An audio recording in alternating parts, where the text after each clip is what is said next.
So I think I understand that we have a link with Jake Applebaum. Jake is a Tor developer, the WikiLeaks spokesperson in the United States of America. Hey, there you are. Hello, Jake. We're just introducing you.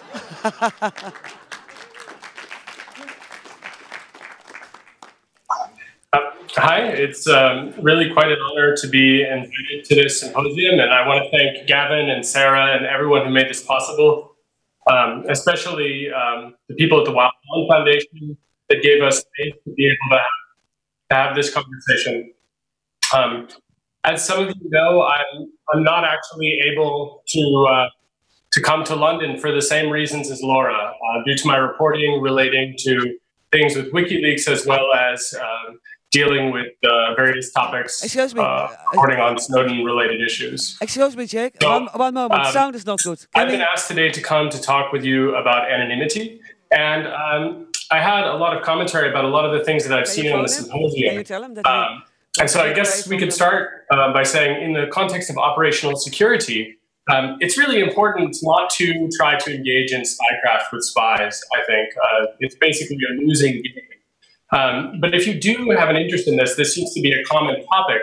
There's a really fantastic book by a guy named Victor Sergey, and it's called What Every Radical Should Know. And you can find a PDF of it online. And he talks a lot about spy tradecraft of this kind, but it's essentially for revolutionaries. It's a book that discusses the Ocarina and as well as the Cheka in terms of looking at the archives of their documents after the Russian Revolution.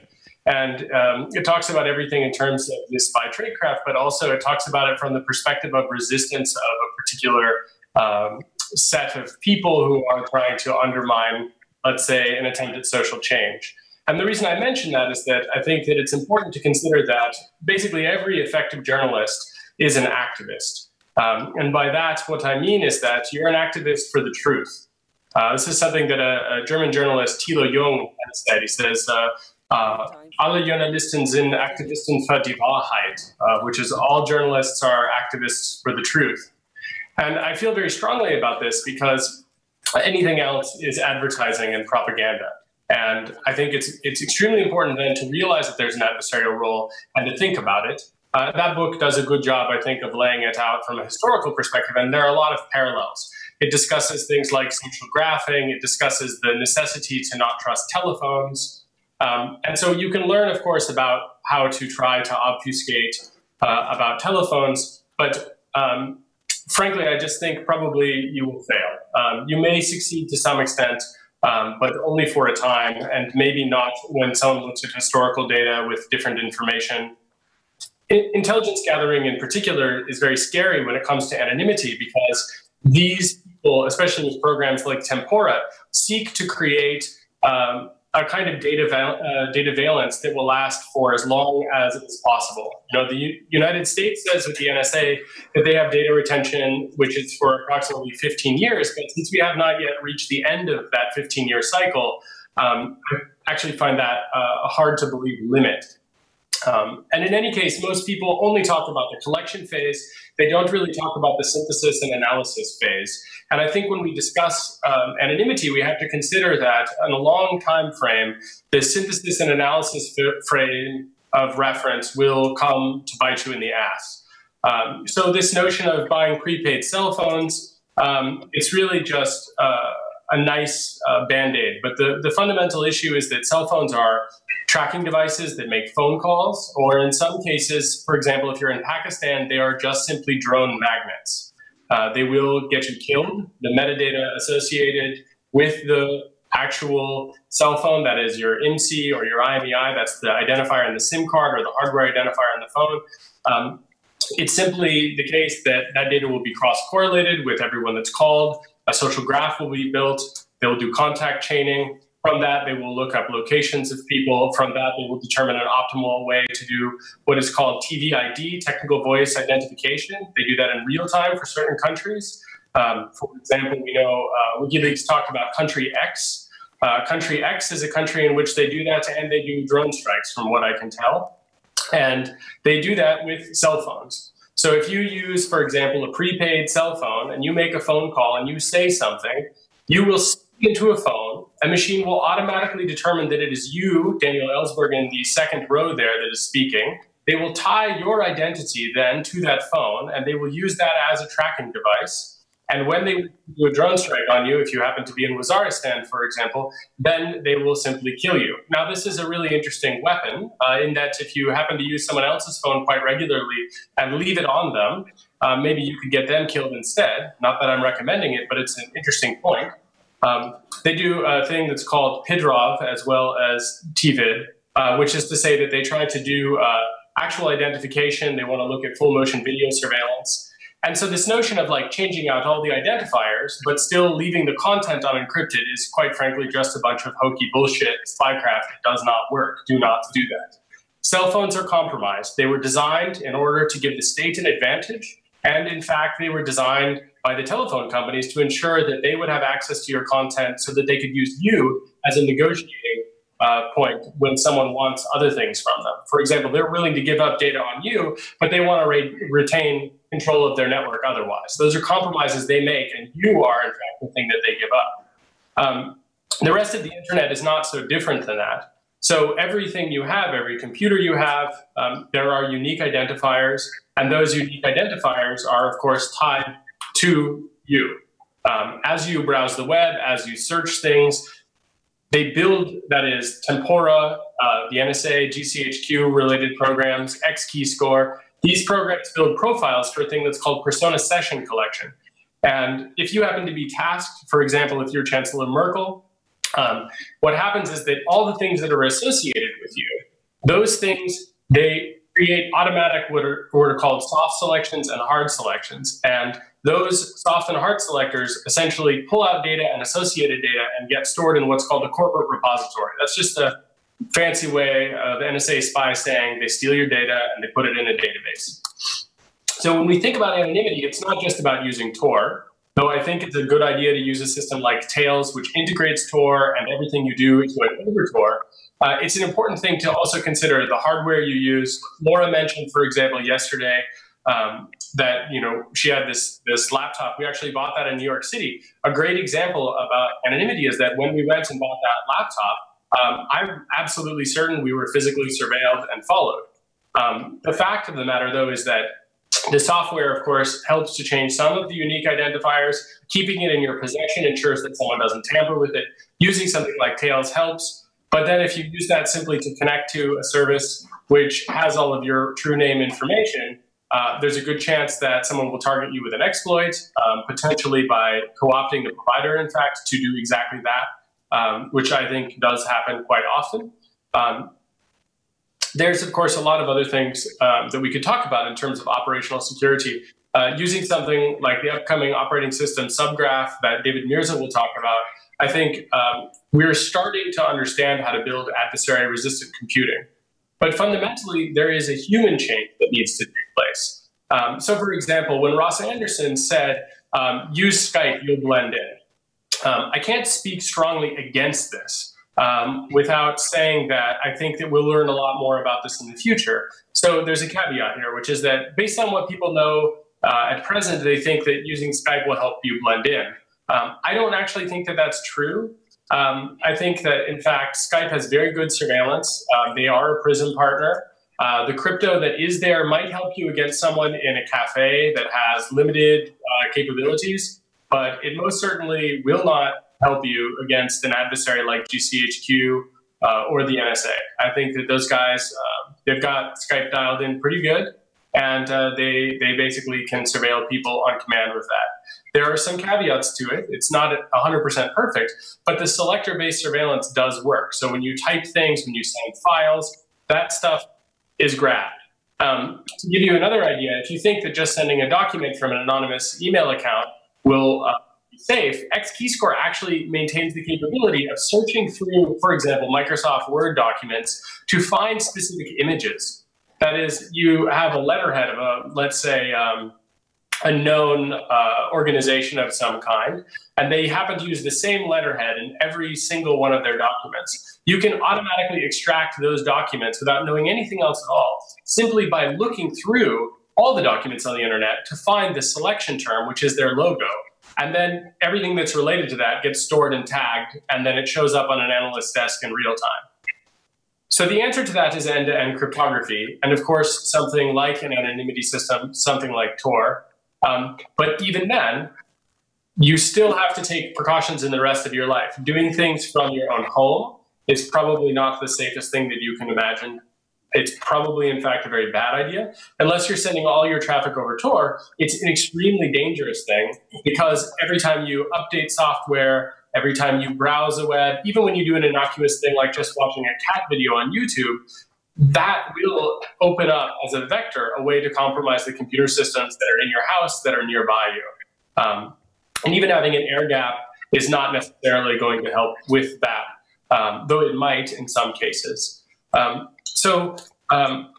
I guess to drive it home, when you use proprietary software like this absolute fucking garbage Skype software, we're not using that now, by the way, but just to be clear about that, when you use things like Skype, when you use things like a mobile phone, you are using tools that are collaborating with not only the surveillance state, but helping to build a surveillance society.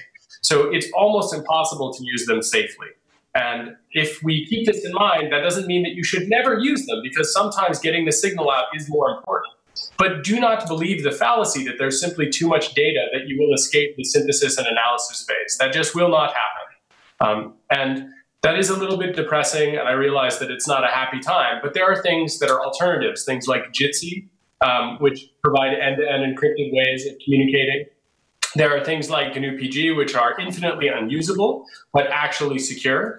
From my research into cryptography, the off-the-record messaging protocol, as well as strong PGP keys, that is large RSA keys, larger than 2048-bit, so something like a 4096-bit RSA key, appear to be safe from passive surveillance.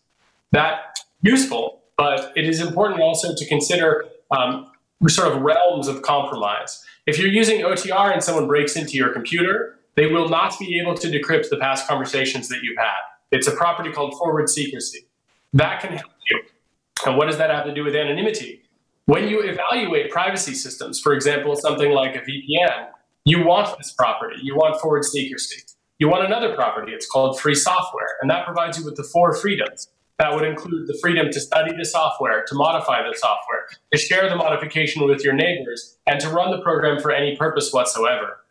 Those 4 freedoms are essential for your friends, your technical friends, and for yourselves to really be able to evaluate the system that you're using, or at least to begin with that evaluation. So, of course, there's a lot more than that is necessary. But if we start with those things, we change the balance where selector-based dragnet surveillance is extremely effective, and we move it from eavesdropping into active attacks. And we want to change it from a passive attack that is just monitoring into an active attack. Because with cryptography, an active attack allows you, for example, to detect that this is happening. Now, you may be anonymous to the network, but you may not be anonymous to the person you're speaking. You may use a pseudonym. You may use a system like Pond, which doesn't have names at all, but rather just uses cryptographic keys. And if you use a system like that, you, of course, want to make sure that a passive attack becomes an active attack, and an active attack is sometimes not possible without a burglary. And we in the tech world often jokingly call this, we want Eve to become Mallory, and we want Mallory to become burglary. It sounds a little bit, I would say, convoluted to talk about it in those terms, but you want to do that because it allows you to then do things like set up a hidden camera in your house, so when the burglary takes place, you've got photographs of those people. You turn the table, you change the economic game by doing that.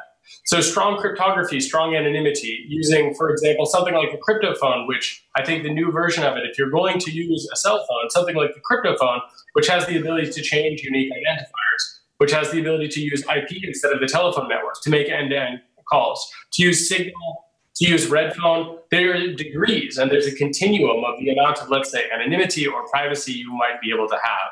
Cryptophone, for example, works over Tor. Redphone doesn't. Something like Silent Circle doesn't work over Tor, and it's not free software, and you have to pay them.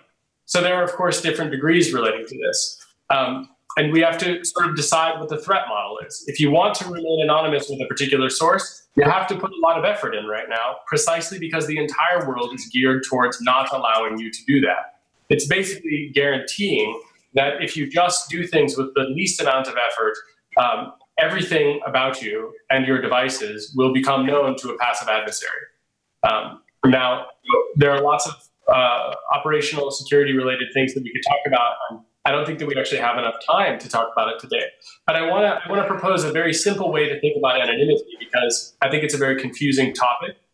And I think that often people essentially don't pay attention to these things, or they think if it's not perfect, it's not good enough. So I want to talk about it in terms of seeing networks. So where you are right now in the symposium, I see, for example, Bernd in the front row. If he was using a computer and he was monitoring, let's say, the person to his left who is leaning on his chin right now, that guy right there, exactly, or perhaps the subgraph guys a couple rows back. If, for example, they were watching the network, they would see it local to you. So, for example, using a virtual private network, if it was actually secure, most of them aren't, but if it was actually secure, they would see someone connecting to a virtual private network. Now, if you happen to work for, let's say, The Guardian, and you connect to The Guardian's VPN, which is probably not secure because they take security about as seriously as they take source protection seriously. If you were to, for example, use that VPN, you'd know they're a Guardian person. They don't have local anonymity. And what that means is that you now know out of the entire set of people that you can start to target them and to attack them. They don't have anonymity for their very small set. That's for an adversary which is merely Bernd. Now, Bernd is a badass computer hacker, so that's not to disparage him, but it is to say that if he can do it, you can bet your ass any government agency has tools that they have purchased that can do it too. So in that case, you want to think about it in terms of the local network being very unfriendly to you. If you are using your home network, that's especially the case. Probably it is the case that even if you have everything on a Tails laptop set up, you're ready to go, everything routes over Tor. If you are, for example, Cy Hirsch, or you are Daniel Ellsberg, or you're Laura Poitras, you probably have a microphone in your house. That would be my guess. Or you have another computer which can be turned into a microphone, or you have a phone that can be turned into a microphone. So you also have to think not only about the computer you use and the networks you use, but the things and the objects around it that are part of the information society, essentially, that can be used to betray the efforts you put in. I think that that is, of course, a very straightforward thing to say, but it's a hard thing to really integrate. Next up, when you, for example, use this anonymity network or you use a VPN, you want to make sure that the information you have is compartmented. So the first part of the network sees you're coming from the CIJ community forum right now. And then, of course, the second part of the network, the second hop in the Tor network, sees you're coming from another Tor node. The third hop, the exit node, that will, of course, see you're going to do something else. In my case, yesterday, I was just watching the live stream and I was doing it from somewhere in Germany. Now, that, of course, meant that the people that are running the live stream knew someone on Tor was watching it, but they didn't know who or what. That's very useful also because a web browser is a very vulnerable piece of software, and targeting someone is a very useful thing to do to break into their computer. So when you have this kind of anonymity, this location anonymity, or a lack of unique identifiers when you do a thing on the web or when you chat with a person, for example, that really changes the game about the security of the system, but it also changes the way that someone might try to violate the assumptions that you have. Now, if you use a virtual private network, all of those little compartmentalized things, they actually all are in one place, which is to say they're not compartmented very well, if at all. So using a virtual private network instead of using a thing like Tor or another peer-to-peer anonymity network with diverse users and diverse resources, to me, it's extremely important to consider that you're basically just hoping that they won't screw you over. And hope is not a strategy for survival. It's a strategy, in fact, almost certainly for annihilation. So using a virtual private network, for example, is a very bad idea in a lot of cases if what you want is anonymity. Now, I won't belabor the point much further about things like that, but if you think about it in terms of what you're trying to protect, you also have to think about it in terms of how long you want to protect it. Cryptography will help you, but 100 years from now, a lot of the cryptography that we use probably will not survive if, for example, there is ever a slight mathematical bug. Even if the theory is correct, the practice might not be. If, for example, you use a system like PGP, you only need the key to be disclosed once. Now, again, from what I've seen, and I've seen FISA intercepts from the NSA and FBI, From what I've seen, they have not broken off-the-record messaging. But even if someone breaks into your computer later, even if you're using Tor and they have recorded this traffic, those keys are actually destroyed after the conversations are over. That forward secrecy property is useful. Something like PGP does not have that. Your private key, once it falls out of your hands, can be used to decrypt your communications. So this brings me to the next point, which is not just compartmentalization, but a project for every person that is unique that we call composing. That is, you need to compose your cryptographic systems. So if you use something like PGP to connect to RiseUp webmail, or Tor to connect to RiseUp webmail, and then you send a PGP encrypted message. Bernd, where are you? I'm going to be next to Bernd, and he sees me. You don't want to do that because you won't blend in. Well, actually, you blend in with all the Tor people, and then you blend in with all the Google people. Hello, Jake. Can we ask you a few questions? Yeah. Sorry, I have. No, it's great. It's great that you go on. So I can't hear you very well. Okay, can you hear me now? Yeah, I can hear you now. Yeah. Well, one question for me, like not being an investigative journalist nor a hacker, public space is very important and very dear to me. The more encryption, which in certain situations is ultimately necessary, we also need a public domain that remains to be agreeable. And in this conference, yes, we can be seen by camera, we also see each other as bodies. So is there sort of a basic cryptology that you think is necessary for safeguarding the future of the public domain? I mean, I'm a little confused by your question. Maybe you could clarify it. Are you asking why use all this crypto? What about the public domain? No, I'm not asking that question. It's like in a normal life, we have a house with a front door with a key. Some people put steel plates on their doors, so that they sort of start living behind the steel and wires themselves. So what is the normal front door with a normal key in encryption talk for you? What do you think is the basic stuff for everyone in such a way that a public domain which needs transparency, which needs debate, and not only everyone hiding behind bars, to sustain? Yeah, I mean, I think it really depends on every person. There's no one solution. I think, for example, using something like Tails when you're doing investigative journalism is actually sort of the minimum standard for doing research on the internet. I think otherwise it's very dangerous, especially because it's designed to automatically self-destruct. I think, though, that using physical analogies to these things is a little difficult. I'm going to say something that's a little controversial, and I'm very sorry for some of the people in the room that won't like this, but the issue of technology and security is one of literacy. Mm-hmm. Using analogies to explain these things is not actually going to help you to stay safe. It may, in some cases, lead to a false sense of security, and I recommend in that case to remove as much technology from your life as you can, to reason about it in the way that you feel most comfortable. And I think that that's a much more reasonable way to do it. But the reality is, if Richard Feynman talks about this when he talks about magnetics, he says if you talk about it in terms of analogies, you really won't ever understand it. And by the way, no one really understands magnetics anyway. Mm-hmm. So I think that that's an important detail about this kind of technology. So the bare minimum really depends. If you have an iPhone, you carry it around all the time, and you're always going to do that, you should probably install Signal, the encrypted voice over IP application, so that people can opportunistically send encrypted messages and pseudo-encrypted text messages to you. But fundamentally, if you have an iPhone and you live in the United Kingdom, well, the government definitely has weaponized toolkits to break into your telephone. And what you need to do is probably live in a free society, which currently you don't live in a free society, especially if you consider the recent ruling where they're saying things like tempora are very reasonable. So the bare standard is a civil society and your own individualized risk assessment. Great. Here's the next question for you. Hi, my name is Anna. I am coming more from academia science background. As we speak now, over 1 million children in the UK are being fingerprinted for their library books access.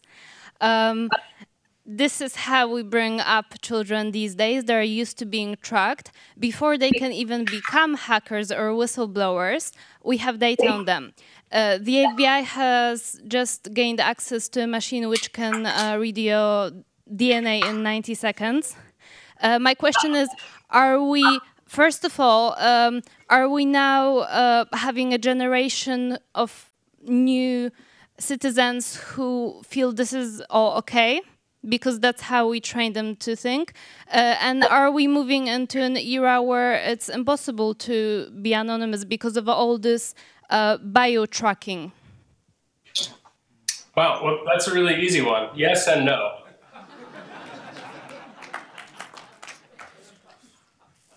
There are plenty of people in our, I would say, my generation, Generation Y. I say why not? But if you look at the people, how they are in some cases, unfortunately captured by this kind of surveillance system, it's a reality. There is a normalization that takes place. I mean, I'm 31 years old, and people that I meet are 20. They grew up basically in a post 9/11 world. They only know the security state as the state of normal. And that is a really serious problem. But I think it is important to say two things. The first thing is that it is not impossible to resist. And secondly, it is absolutely a moral duty to resist. And it is a necessity to do that. The fact of the matter is the UK is a surveillance state. It simply is. 1984 feels quaint by comparison to things like tempora. For example, when Winston would search through the archives to find certain things, that was not a very efficient search by comparison to X-keyscore and Tempora's interfaces. So there is a generation of people that are dealing with this, but I say that there is a kind of resistance that's possible. First of all, make them work for it by using strong crypto and anonymity systems. And second of all, push back at every opportunity that you possibly can. For example, people that advocate for the lifting of your biometrics, don't forget to get theirs and to publish them. They can't for example, do exactly this. And for the member of government that asked for everyone's fingerprints, they published his thumbprint. Do the same. Take the wigs off of the scalps of the British judiciary that refuses to respect your human rights. I think, thank you very much, Jake Applebaum.